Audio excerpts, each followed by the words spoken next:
Yeah, good morning. Uh, Yesterday we saw US market gain marginally. Uh, it's reaching near to its previous high as the speed of the growth has slowed down. And outperformer were Nasdaq, mainly driven by expected results of large IT companies in near term, like Microsoft and all. And But apart from that, the COVID cases over there are increasing sharply. Now, average at around 45,000 cases are coming on a daily basis. As against if we see 15, 20 days back, it was coming at around 12, 13,000 per day. So this is one of the sign of worry for near term.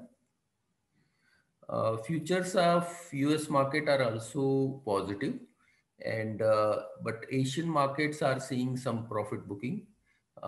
If we see Japan market are close, but Hong Kong is down mainly on account of some regulatory concerns from China on some IT companies, so which is pushing down the Hong Kong market. Apart from that, if we see the commodities, oil is back to 73.50. A few days back, it went down below 68, and yesterday it was at around 72. So the impact of the OPEC plus policy is now out. Then aluminum is up by around 1.4, copper also up by 1.6%, and steel is also up by around 1.7%, though iron ore is down by around 1.6%. Overall market seems giving mixed signal, so similar trend can be visible in Indian market as well. Now I'll request technical team to take up first. Yes, thank you, sir. Good morning, all of you. This is Swati. Today, the market is likely to open on a flattish note, and we might see some range-bound trading session during the day.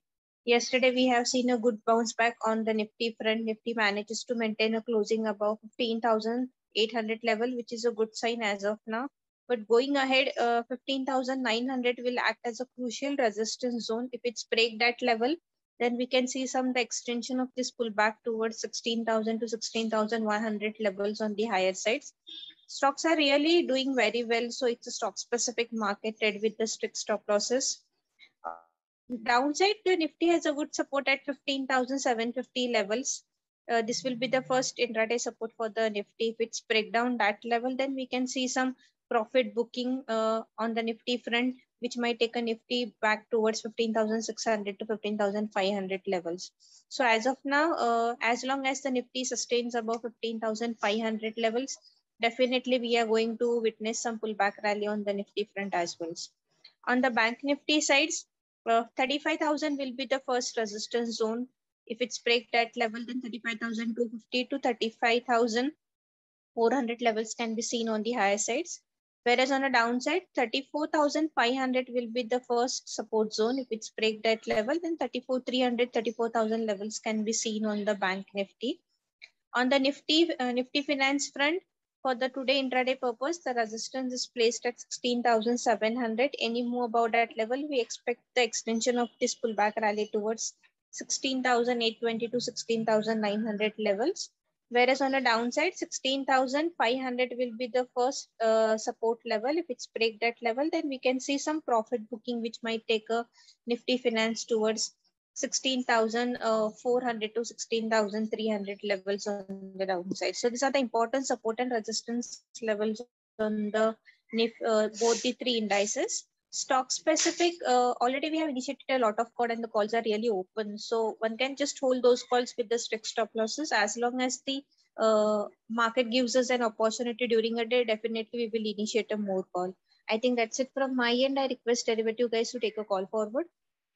Yeah, thank you, Swati. Good morning, everyone. So, as we said yesterday only, that Nifty is trading in the range bound session, and the closing above 15,700 was important in yesterday's trading session. As you have seen in yesterday's trading session that Nifty call writers were holding heavy positions at 15,700 mark, and almost around 6 million positions got unwinded at the 15,700 mark of call writer positions. So holding the strength again in the market from the put writer positions, we are seeing that almost at 15,700 and 15,800 mark PCROI is almost above 1 in both these strikes. So both these strikes are holding a good stability in the market. So in today's trading session, we are seeing that 15,700 will hold as a strong support for the market. Once if it goes below 15,700 mark and weekly closing goes below 15,700 mark, then only again we might see some profit booking in this current trading session. Overall view currently in the market looks positive, and we expect the Nifty, as I said yesterday, that 15,940 would be the first target currently in the market. Once a Nifty gives closing of 15,950 level, then only we expect a Nifty to stretch and give a breakout of 16,000 mark and stretch towards 16,100 to 16,150 level.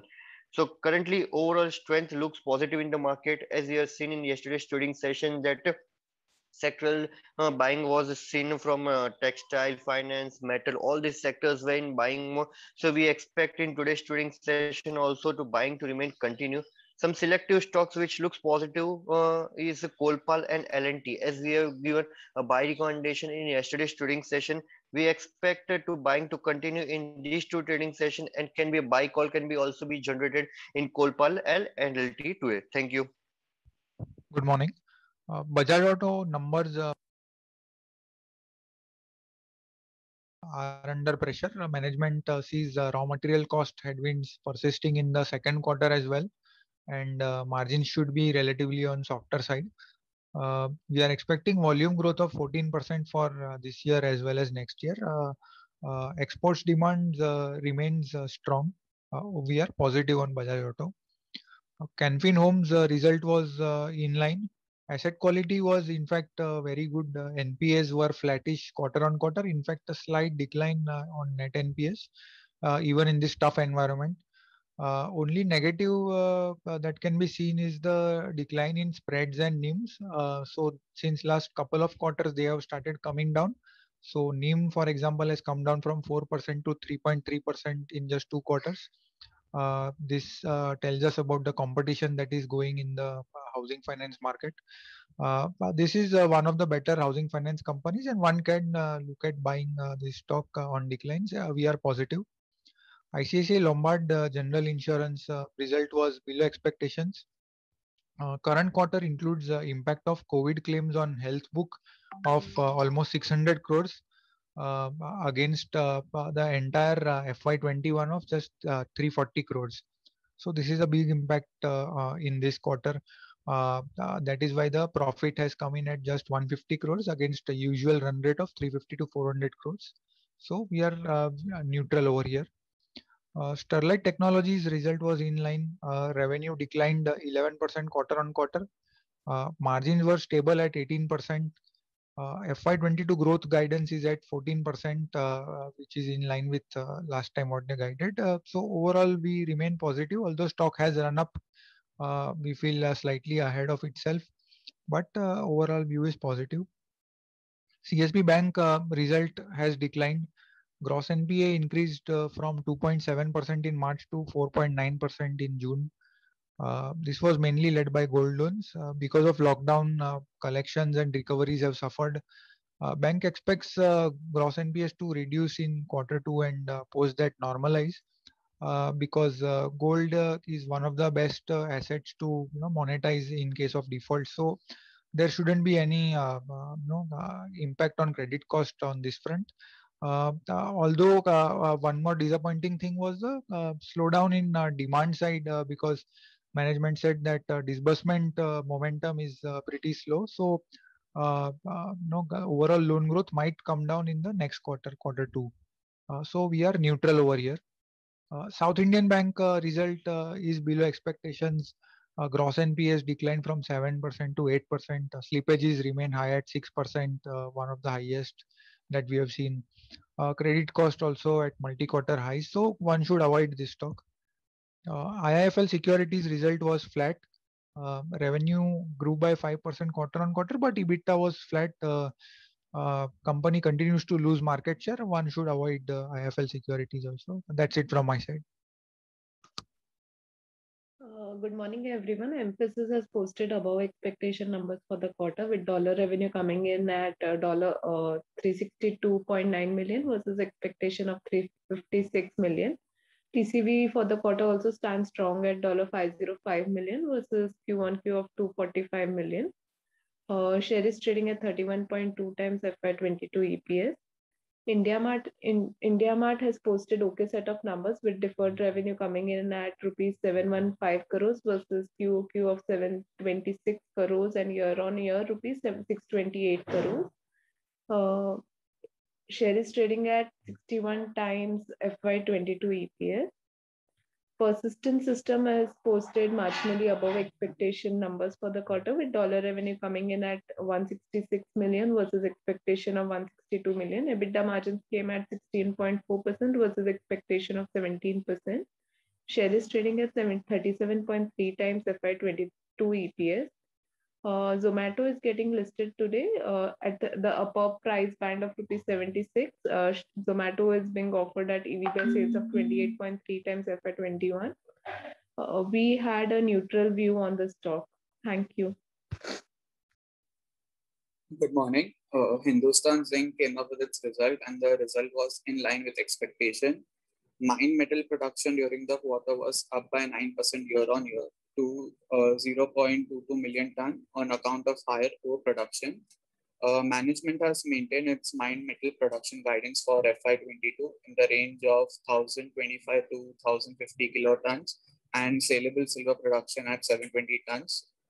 EBITDA was lower sequentially by 8% at 3,558 crores due to higher average coal costs along with higher diesel and cement prices.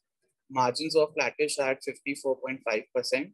The management has kept its capex and cost guidance intact for the current year due to upward pressure on commodity prices. The company looks to expand its capacity from 1.2 million ton to 1.35 million ton with Fumer coming in. Debt maturity starts from this year with 1,000 crore maturing in the current year. The tax guidance for the current year is 30%. Share is trading at EV by EBITDA of 8.5 times FY23 EBITDA. Ultratech Cement reported good set of numbers driven by better than expected pricing while input costs were controlled.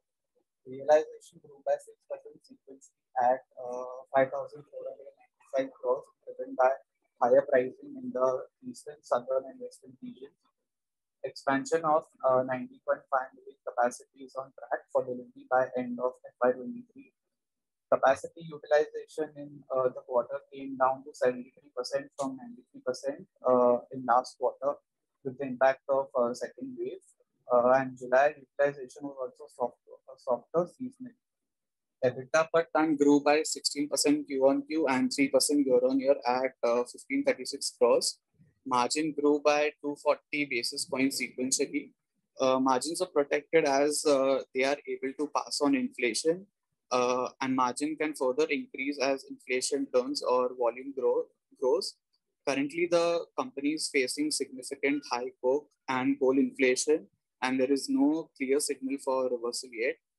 FY22 outlook for demand growth is strong, supported by a strong infrastructure push, and we are positive on this company. The share is trading at EV by EBITDA of 16.4 times FY23 EBITDA. Heidelberg Cement India also came up with its result, and the result was above expectation. Revenue came at 556 crores versus expectation of 491 crores. Sales volume came at 1.18 million ton versus 1.25 million ton Q-on-Q. Realization per ton came at 4,664 crores versus 4,642 crores sequentially. EBITDA was also above expectation at 131 crores. Margins were somewhat flattish quarter on quarter.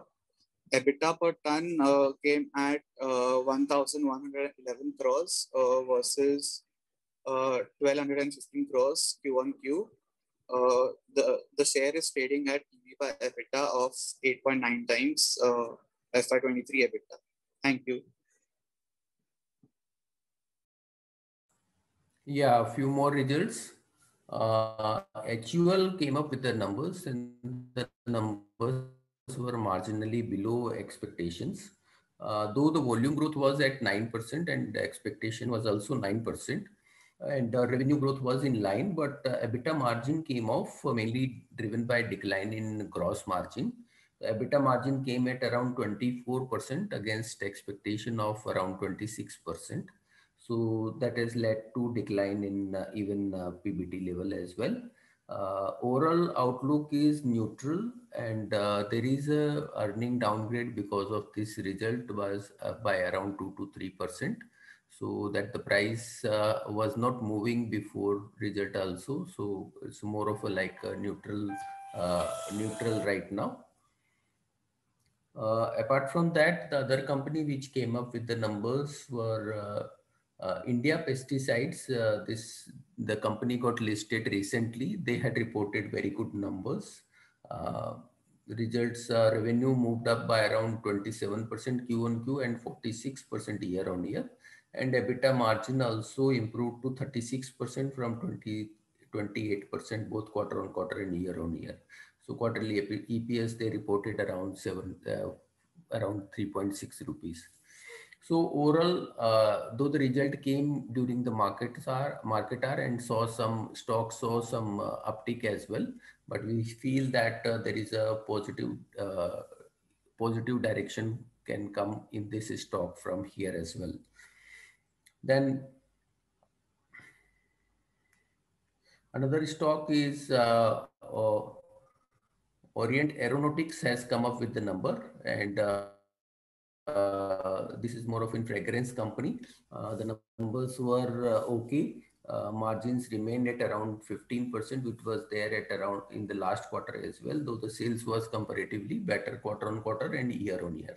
Then Chennai Petro reported results which were below expectations. Apart from that, now results for next Tuesday.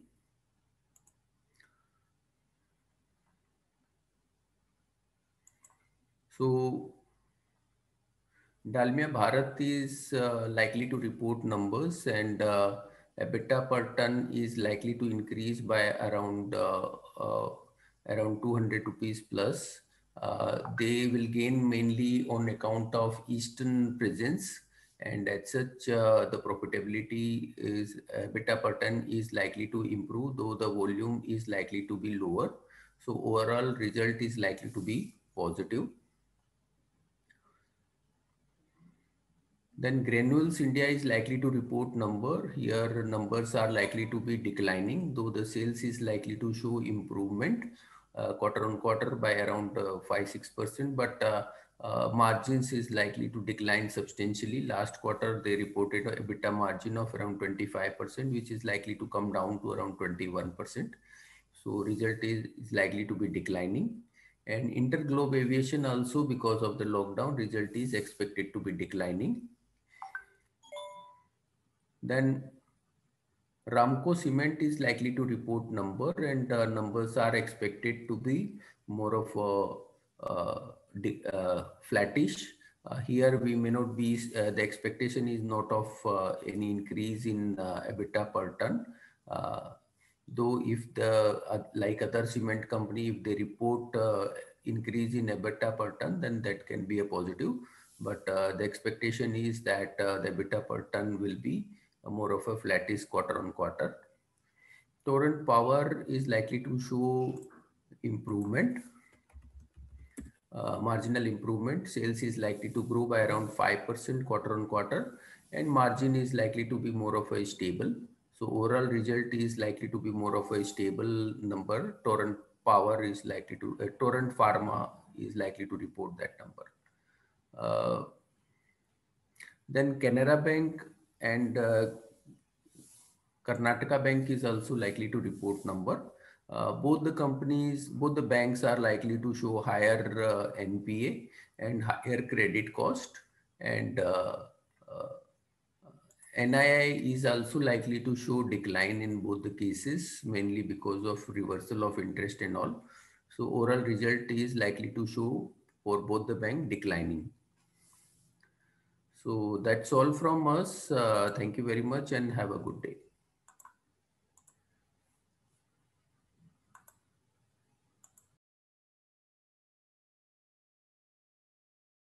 Subscribe to our YouTube channel for in-depth interviews of India Inc. and press the bell icon so that you do not miss our updates.